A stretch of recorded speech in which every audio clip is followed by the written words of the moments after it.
I øjeblikket så står Team Esbjerg dernede og er klar.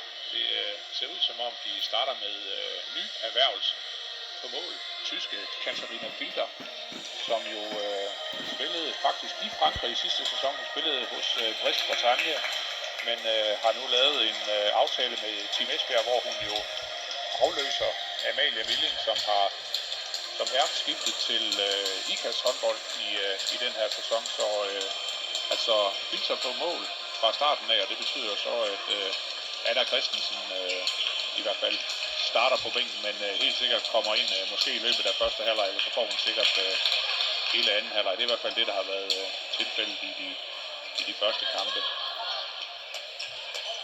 Og nu har vi så også fået spillerne fra Metz ind. De plejer at spille i gule trøjer og nederdele. Det gør det ikke i dag. I dag er det shorts, og så er det blå trøjer.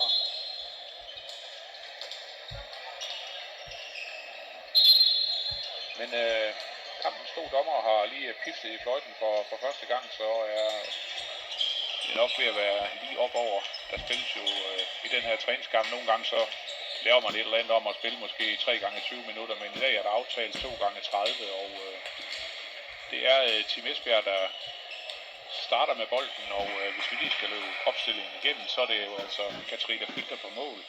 Så er det Sara Dækker ude på højre fløjen. På højre bakke er det svenske Nina Kopang.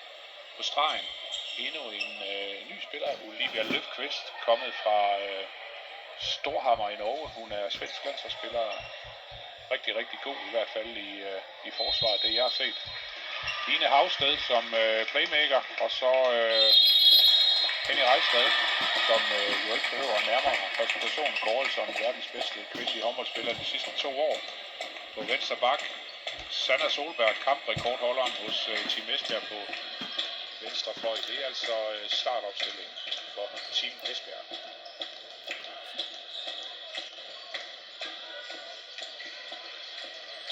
Kampens første forsøg her fra Nina Kopang, den går et godt stykke over mål. Det kan vi vist godt sige uden at fornærme nogen.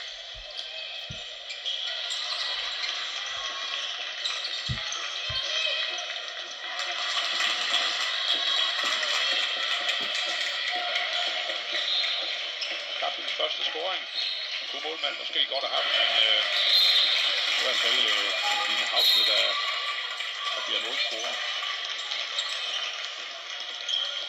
Og en virkelig god start fra Katarina Filter. 2 afslutninger og 2 redninger. Det kan ikke gøres meget bedre. Og Team Esbjerg altså igen på bolden. Og den her bagkæde med Henny, med Line Havsted og med svenske Nina Kopang på højre bakke.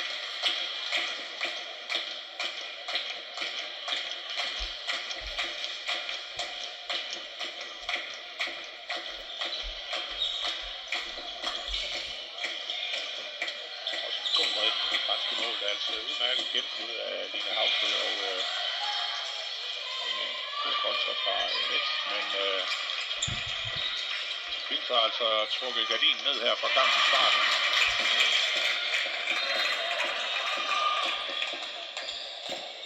Tre afslutninger og 3 redninger fra den tyske landsholdskeeper. Det må vi jo sige er en ganske godkendt start her, hvor de første 2 minutter er rundet. Team Esbjerg altså foran med 1-0.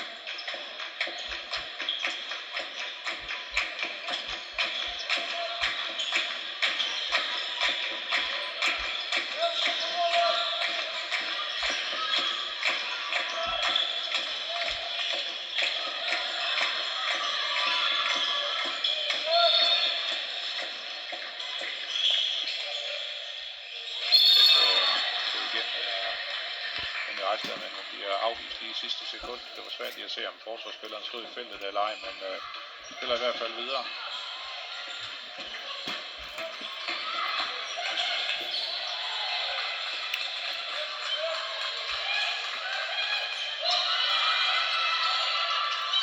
Og så har Metz også fået nummer 4 ind på bakken. Det er Tyra Aksner. Det er Thomas Aksner, cheftræner for Team Esbjerg. Det er hans datter.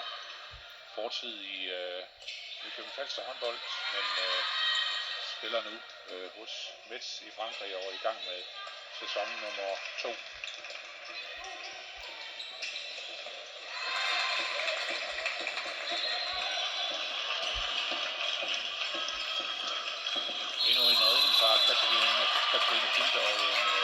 bold, lidt presset bold, men Sanna Solberg får alligevel fat i den og fremsvinger et straffekast, som Hejstad skal hugge i mål, og ikke så meget pardon der, sikkert så den. God start af den her kamp, det må vi sige. Altså foran 2-0 her, hvor vi er tæt på at have spillet 4 minutter. Og når jeg lige kigger lidt ud over halvden, så er der jo faktisk nogle stykker i røde trøjer Team Esbjerg fans, der har taget turen til Viborg den her tirsdag aften, og der er også en, der har taget stortrummen med. Jeg ved ikke, om I kan høre ham lidt i baggrunden. Han sidder lige herhenne bagved og forsøger at skabe lidt spænding, eller ikke spænding, stemning på tilskuerpladserne. Herligt, at der er opbakning også i sådan en træningskamp. God bold fra Henning Rejstad ind til Olivia Løfqvist. Det er godt, at få fat i den bold der. Glimrende scoring og 3-0 Esbjerg.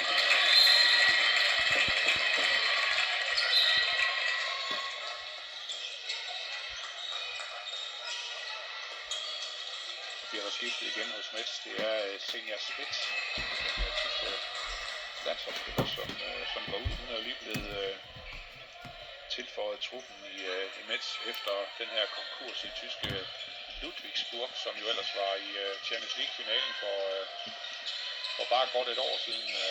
Lidt tankevækkende, at det går så hurtigt den anden vej.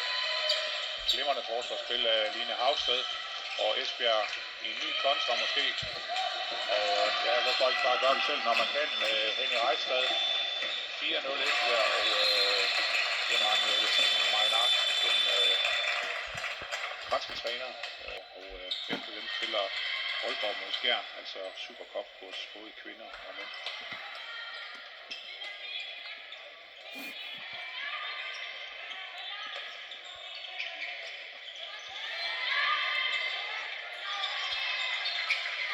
Det lykkes også for Mets at komme på tavlen. Esbjerg måske mulighed for at føre en kontra. Fejlaflevering fra Henning Rejstad, men hun løber selv tilbage igen og gør skaden god igen. Altså Team Esbjerg foran 4-1 her, hvor vi har spillet 6 minutter af den her første halvleg, og Esbjerg fortsætter med den her bagkæde med Henning Rejstad, med Line Havsted og med Nina Kopang, Sanna Solberg, Sara Dækker på de to fløje, og så Olivia Løfqvist på stregen, og altså Katarina Filter på mål. Og Solberg, dejlig scoring fra fløjen, godt opspil, godt hugget ind i det fjerneste hjørne, og selvfølgelig det.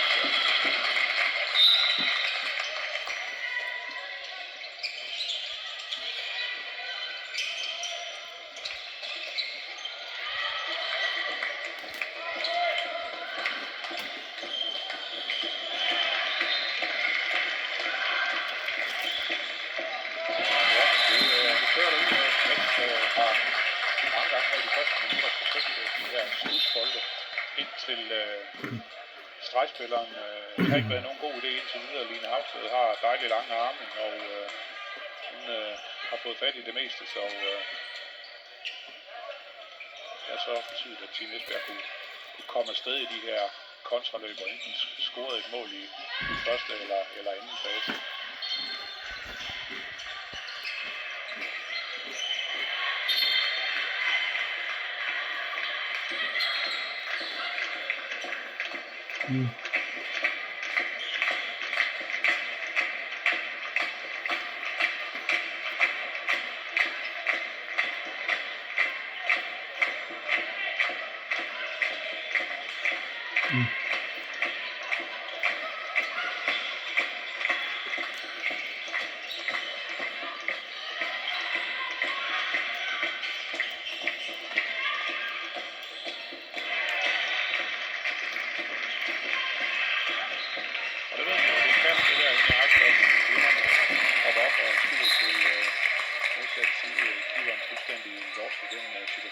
Tredje mål af Henny her efter 8 minutter, og en fantomstart af Team Esbjerg foran med 7-2.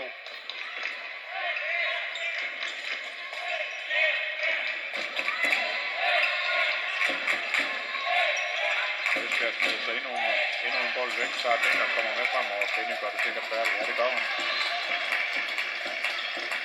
Endnu en kontration, endnu en fejlaflevering fra Næsbjerg til 8-2 efter 8 minutter. Det er rimelig voldsomt. Selvfølgelig har Metz lavet mange fejl her i de indledende minutter, men også en virkelig koncentreret indsats af Team Esbjerg her fra starten, og altså 4 redninger indtil videre fra Katrine Bilder, og startede den her kamp virkelig godt.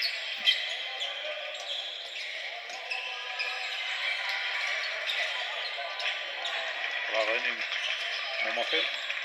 Holder armene op, da der bliver afsluttet, og har ikke problemer med at følge den der afslutning, og Line Havsted har ingen problemer med at drømme igennem der.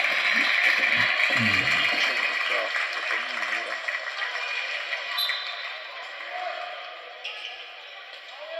Der er ikke noget at sige til, at cheftræner Thomas Aktionær, han står og klapper dernede med jævne mellemrum. Det er virkelig godt, det han har set indtil videre. Det må man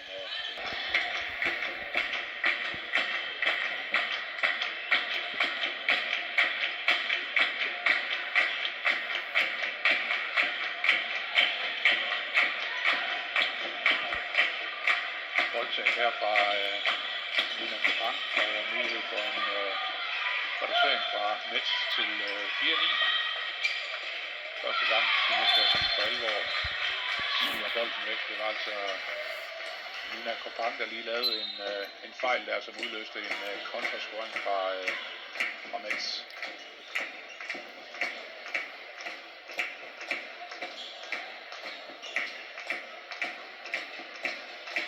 I øvrigt så får Team Esbjerg også en ret travl uge på torsdag, tager hold på træningslejr i Norge, og deltager i noget, der hedder Supercup i en lille by, der hedder Fjellhammer, uden for Oslo, 20-25 km øst for Oslo. Skal spille kamp fredag og søndag mod henholdsvis Larvik og Storhamar. Storhamar, som Team Esbjerg også er i pulje med i den tidligere klub, hvor hun faktisk var anfører i sidste sæson, så helt sikkert en træningskamp, som hun glæder sig meget til her i de kommende dage.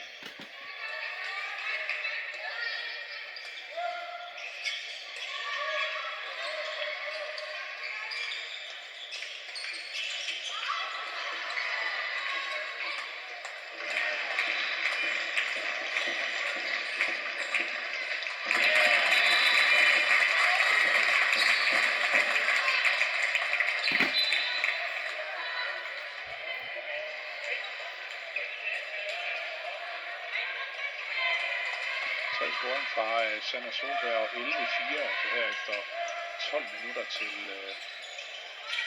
Team Esbjerg. Ser vi igen med Peter Aktionær den her gang, der forsøger at spille bolden ind til stregen, men de der små indspil ind til den store stregspiller, det har Olivia Løvqvist og Line Havsted altså luret, og meget tyder jo på, at det faktisk bliver den konstellation inde i midterforsvaret med Løvqvist med Line Havsted, som Thomas Aktionær han kommer til at gå en hel del med. Det har i hvert fald fungeret rigtig godt i de første træningskampe her. Olivia Løvqvist, ikke en type som Rikke Eversen, der jo er ude i lykkelige omstændigheder.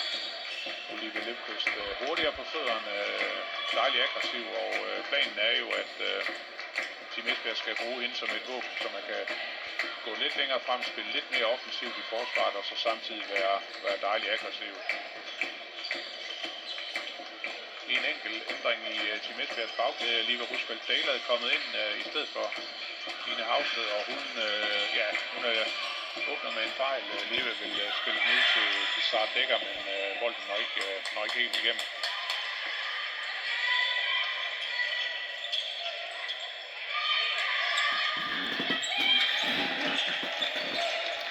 Nå har Deila Rushfeldt kommet inn på venstre bekken.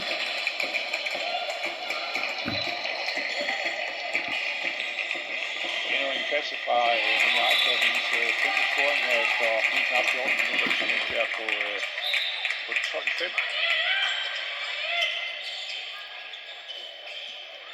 Og nu går der nok ikke meget andet end minut eller to, så kunne jeg forestille mig, at der måske kommer nogle friske folk ind her i midten af første halvleg. Det var i hvert fald det, som Thomas Aksner han sagde på forhånd, og så kan man jo sige, at det er en træningskamp. Var det der komme op og svæve et par sekunder, og så hugge den ind i mål. Hun har et virkelig godt skud. Det må man sige, og hun viser det igen i den her situation. Hun har også vist det mange gange på det svenske landshold, så også en rigtig, rigtig dygtig spiller. En dygtig spiller, som blev brugt efter min mening helt forkert i hendes tid i Nykøbing, og så kan man jo håbe på, at det går bedre for hende i Metz.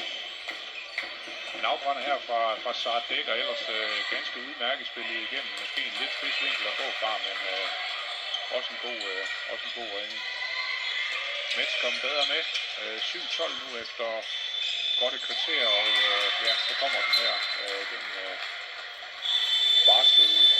Det var den liste, der blev toppet af Henning Reistad med 154 mål, og derfor blev hun også topscorer i Champions League i sidste sæson. Og nu altså en bagkæde med Michaela Møller som playmaker. Nora Mørk på højre bak og Liva Rusfeldt Taylor på venstre bak. Mia Emmenegger på højre fløj. Elin Hansson på venstre fløj, og så Tabea Schmidt, som jo er hentet i København håndbold, spillede en fuldstændig vanvittig sæson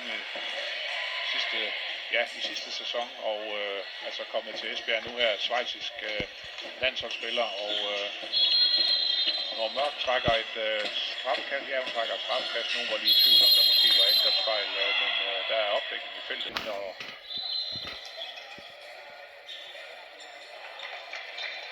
og den bliver så sat i kassen af hollandske Judith van der Helm, som jo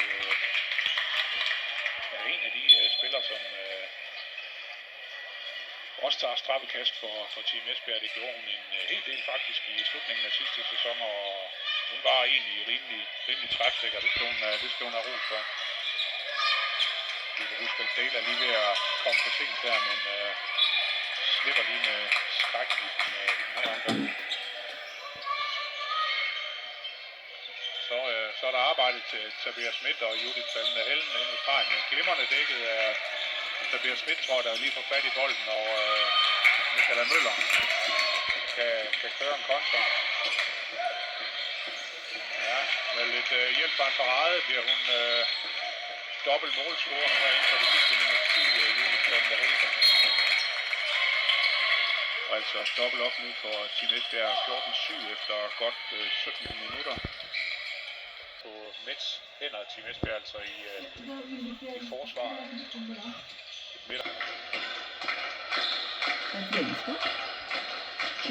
Judith van der Helm flytter med Nora Mørk, som jo der slipper for at stå en fløj i forsvaret.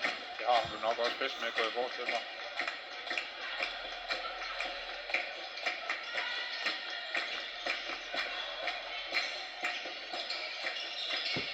Det har jo faktisk været et lille comeback, må man sige, til Nora Mørk. Jeg tror, det var den 7. maj i år, hun fødte en datter, Tyra. Og der var i hvert fald et stort straffekast her til Liva Rusfeldt Taylor. Også en udvisning til Net, som bliver lige trukket ned i den situation, som lige skal gøre Nora Mørk Tyra, men altså allerede tilbage på banen igen, og har faktisk lavet det i de seneste uger, har også deltaget i de andre træningskampe, men den her, den bliver altså brændt fra Judith van der Helm. De overlæggerne og står ned på den forkerte side af stregen, hvis man ser det med Team Esbjerg briller i hvert fald.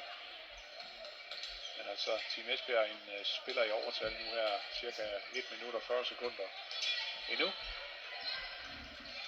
Måske en chance for at udbygge den her flotte føring, som nu er på 14-8 her, hvor vi næsten har spillet 20 minutter af første halvleg. Og altså match med et tomt mål, som alle hold jo spiller, når de har en spiller udvist.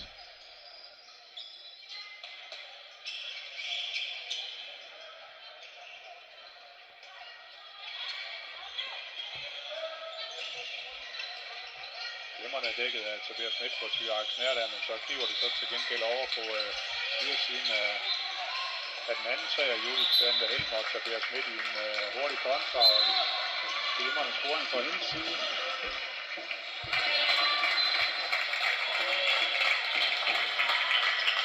Og 5-9 her, hvor vi runder 20 minutter spil af første halvleg.